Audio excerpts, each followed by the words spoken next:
জীবনে অনেক সময় আমরা অন্যদের সঙ্গে নিজেদের তুলনা করে নিজেদের দুর্বল মনে করি। এটা মনে করতে থাকি খোদা হয়তো তাকে একটু বেশি প্রতিভা দিয়েছেন, কিন্তু আমাকে তা দেননি। কিন্তু কখনো কি ভেবে দেখেছেন যে এটা কি শুধুই খোদার দেওয়া প্রতিভা, নাকি অন্য কিছু? আজকের গল্পে আমরা সেটাই জানার চেষ্টা করব। এই গল্পটি শেষ পর্যন্ত দেখুন। একবারের কথা, একটি সুন্দর ছোট্ট শহরের শান্ত নামের এক ছেলে তার পরিবারের সাথে বাস করত। চঞ্চল এবং উদ্যমী, সে বাইরে খেলতে খুবই পছন্দ করত। তার প্রিয় খেলা ছিল ফুটবল। প্রত্যেকদিন শান্ত একটা পাবলিক মাঠে যেত ফুটবল খেলতে।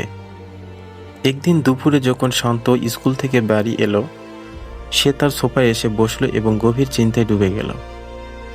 তার স্কুলের একটি বই খুলল, কিছুক্ষণ সেটিকে দেখল এবং পরে আবার সোফার উপরে লুটিয়ে পড়ল। তার মুখে কেমন একটা অসন্তোষের ভাব ছিল। তখন তার বাবা বাগান থেকে ভিতরে আসছিলেন।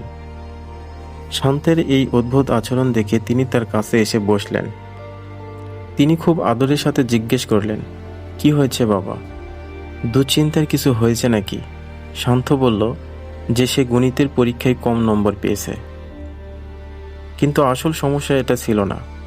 সে বলল যে আমার বন্ধু ইমন সব সময়ের মতো এবারও গণিতে ভালো নম্বর পেয়েছে, আর আমি এত চেষ্টা করেও তার মতো ভালো ফল করতে পারিনি।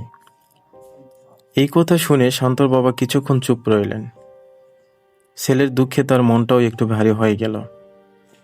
ছেলেটার বাবা এক গ্লাস পানি নিতে গেলেন, যাতে তিনি তার ছেলেকে শান্ত করতে পারেন। যখন শান্ত একটু আরাম অনুভব করতে লাগলো, তখন তার বাবা তাকে তাদের বাগানে সুন্দর পরিবেশটাতে নিয়ে গেলেন। তার বাবা শুরু করলেন, শান্ত, আজ তুমি যা অনুভব করছো তা থেকে আমি তোমাকে 3টি গুরুত্বপূর্ণ শিক্ষা শেখাতে চাই। এগুলো সেই শিক্ষা যা তোমাকে জীবনভর দিক নির্দেশনা দেবে।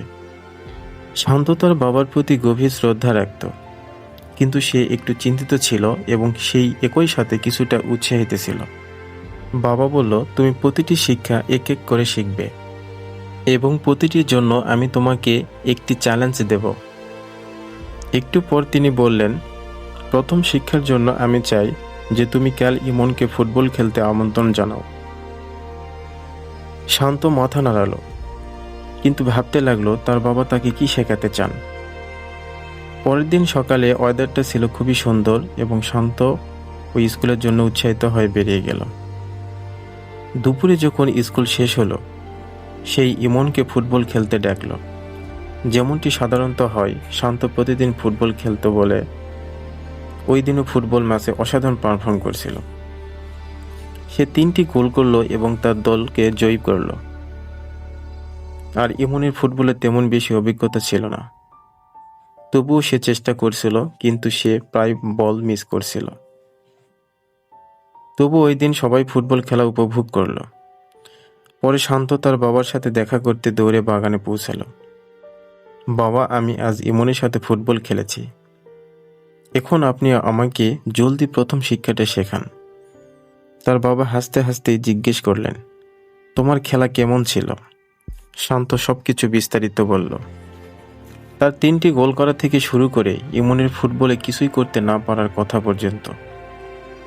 তার বাবা মাথা নাড়িয়ে বললেন, খেয়াল করো শান্ত, ইমন ফুটবলে ভালো নয়, কিন্তু সে গণিতে খুব ভালো। ঠিক যেমন তুমি গণিতে দুর্বল, কিন্তু ফুটবলে খুব ভালো। আমরা সকলেই আলাদা এবং এটাতে খারাপ বা দুশ্চিন্তা করার কিছু নেই।